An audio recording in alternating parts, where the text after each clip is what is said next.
देखिए शुभम झा का यहाँ पे एक सवाल आया है, ये इंटरव्यू से रिलेटेड है। इन्होंने बोला कि ये दृष्टि आईएएस का एक इंटरव्यू का वीडियो देख रहे थे, जिसमें उन्होंने देखा कि आप बैटिंग कर रहे हो और मान लो आपके बैट पर से बॉल लगी और कीपर ने आपका कैच पकड़ लिया और एम्पायर ने आपको आउट नहीं दिया, लेकिन आपको पता है कि आप आउट हो। तो मतलब कोई अपील भी नहीं हुई, एम्पायर ने आउट भी नहीं दिया, लेकिन आपको पता है कि आपकी एज लगी है, आप आउट हो। तो इस केस में आप क्या करोगे? आप ऑनेस्टी दिखाओगे या अपने आप को आउट मान लोगे?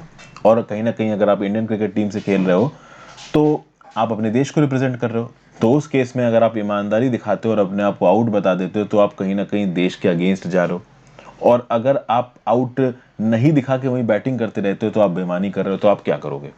अब इस पर्टिकुलर सिचुएशन को आपसे पूछा गया है, आपकी ऑनेस्टी यहाँ पे एसेस करने की कोशिश की जा रही है। तो बिल्कुल ही एथिकल टर्म्स में अगर आप बात करो, बिल्कुल ही ऑनेस्ट आंसर देने वाली अगर आप बात करो, तो आप बोलोगे कि नहीं भाई, मैं तो ऑनेस्टी दिखाऊंगा, मैं अपने आप को आउट बता दूंगा और मैं छोड़ के चला जाऊंगा पवेलियन।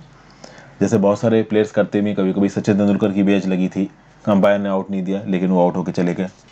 ठीक है, लेकिन आपको ये समझना पड़ेगा कि आपसे ये जो क्वेश्चन पूछा गया है, ये आपके सिविल सर्वेंट होने के रिस्पेक्ट में पूछा गया है।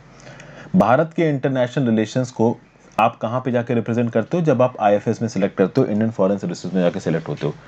मान लो आप आईएफएस में सेलेक्ट होते हो और किसी बहुत सीनियर पोजीशन में आपको डिप्यूटेशन मिला है, वर्ल्ड बैंक में डिप्यूटेशन मिला है, यूनाइटेड नेशंस में आपको डिप्यूटेशन मिला है, और वहां पे जाके आप बैठे हो और कहीं ना कहीं आप इंडिया को रिप्रेजेंट कर रहे हो। यूनाइटेड नेशंस में बहुत सारे सीनियर रिप्रेजेंटेटिव्स करते हैं रिप्रेजेंट। अब उस केस में जब नेशनल रिस्पेक्ट की बात आती है, जब नेशनल हित की बात आती है, तो कोई एथिक्स मैटर नहीं करते। ये आपको वहां बोलना नहीं है, मैं आपको एक सिचुएशन समझा रहा हूं, आप समझिए बात को। हम पाकिस्तान और चाइना जैसी कंट्रीज से घिरे हुए हैं। क्या पाकिस्तान और चाइना जैसी कंट्रीज के सामने बिल्कुल ऑनेस्ट रह के आप जिंदा रह पाओगे? क्या ये लोग आपको जिंदा रहने देंगे? चाइना जैसी कंट्रीज जो कहीं पे भी, कहीं भी, कभी भी, कैसे भी अटैक करती हैं, उनके सामने आप बात करोगे सच्चाई की? पंचशील का सिद्धांत था ना, लेकिन तब भी चाइना ने पीछे से छुरा भोंक दिया इंडिया को, पंचशील का सिद्धांत तोड़ दिया, इंडिया के ऊपर अटैक कर दिया 1962 के इंडिया चाइना वॉर में। तो जब बात आती है इंटरनेशनल रिलेशंस की, और चूंकि आप एक सिविल सर्वेंट हो, तो मोस्ट प्रोबेबली आपसे ये सवाल इंटरनेशनल रिलेशंस को जब आप रिप्रेजेंट करने जाओगे किसी बाहर ऑर्गेनाइजेशन में, उस कंटेक्स्ट में पूछा जा रहा है। आप सिविल सर्विसेज का इंटरव्यू दे रहे हो, तो आपके जो जवाब आएंगे वो सिविल सर्वेंट की तरह होने चाहिए। और सिविल सर्विसेज में अब आप डिस्ट्रिक्ट मजिस्ट्रेट होते तो इतना इंटरनेशनल रिलेशन आप नहीं देखोगे, लेकिन आईएफएस बन के बाहर जाते हो तो जरूर आप इंटरनेशनल रिलेशन देखोगे। अभी यूएन में बैठे हो और यूएन में कोई पाकिस्तान का रिप्रेजेंटेटिव आके या चाइना का रिप्रेजेंटेटिव आके आपसे सवाल पूछ देता है कि तुम्हारे यहाँ कश्मीर के मुद्दे पे लेके ह्यूमन राइट्स वायलेशन हो रहे हैं, तो क्या आप वहां पे ऑनेस्ट होकर खड़े होकर बोलोगे कि हाँ हो रहे हैं? आप तो नहीं बोलोगे ना, आप तो इंडिया को वहां पे रिप्रेजेंट कर रहे हो। तो अगर इंडिया को रिप्रेजेंट करने के लिए, अच्छा दिखाने के लिए, अगर आपको थोड़ा बहुत वहां पे ऐसा झूठ बोलना पड़ जाए जो कि अपेरेंटली झूठ नहीं, मतलब सच नहीं है, लेकिन फिर भी आपको बोलना पड़ रहा है देश हित में, तो आपको बोलना पड़ेगा। कुछ चीजें ऐसी होती हैं, देखिए हर चीज ईमानदारी से नहीं चलती इंटरनेशनल रिलेशंस में। मैं ये नहीं कह रहा हूँ कि यूनाइटेड नेशंस में खड़े होकर जो हमारे ब्यूरोक्रेट्स हैं वो झूठ बोलते हैं, मैं ऐसा नहीं कह रहा हूँ। मैं आपको एक तरीका बता रहा हूँ। तरीका ये है कि जब भी इंटरनेशनल डीलिंग्स होती हैं, हमेशा अपने हित की बात सोचती है कंट्रीज, और जब अपने हित की बात सोचती है कंट्रीज, तो हित में तो सच झूठ दोनों होता है। हमेशा सच बोल के तो कहीं हित नहीं हुआ, कभी कभी तो झूठ भी बोलना पड़ता है। कहते हैं ना कि कभी कभी काम कराने के लिए उंगली टेढ़ी करनी पड़ती है, तो वही वाला सीन है यहाँ पे। आप कंप्लीटली ऑनेस्ट नहीं हो सकते यहाँ पे।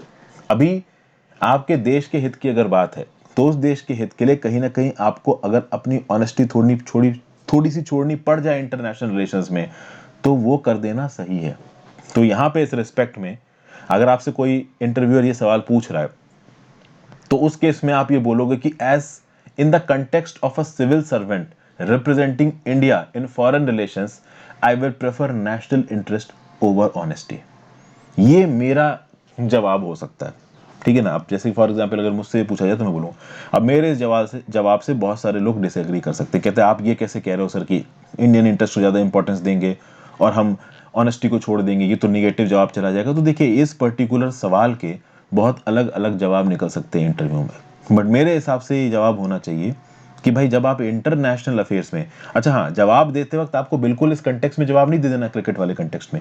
आपसे क्रिकेट के कंटेक्स्ट में सवाल पूछा जा रहा है, अब ऑब्वियस सी बात है आप क्रिकेट खेल के तो करने वाले हो नहीं, लेकिन इंटरनेशनल रिलेशंस आप जरूर आगे देख सकते हो इंटरव्यू में, अगर आपके अच्छे नंबर आते हैं। तो ऐसे केसेस में if you are representing international affairs, if you are representing India in any international forum, in that case you have to give priority to national interest over any sort of honesty। क्योंकि अगर आप international relations की history उठा के देखोगे ना, बहुत cruel है। First world war, second world war, और जब ये मॉडर्न लाइन्स बनी भी नहीं थी, उससे पहले भी जो लड़ाइयाँ होती थी मीडिवल टाइम्स में, एंशिएंट टाइम्स में, ऑनेस्टी बहुत कमी होती थी, ट्रैकरी होती थी।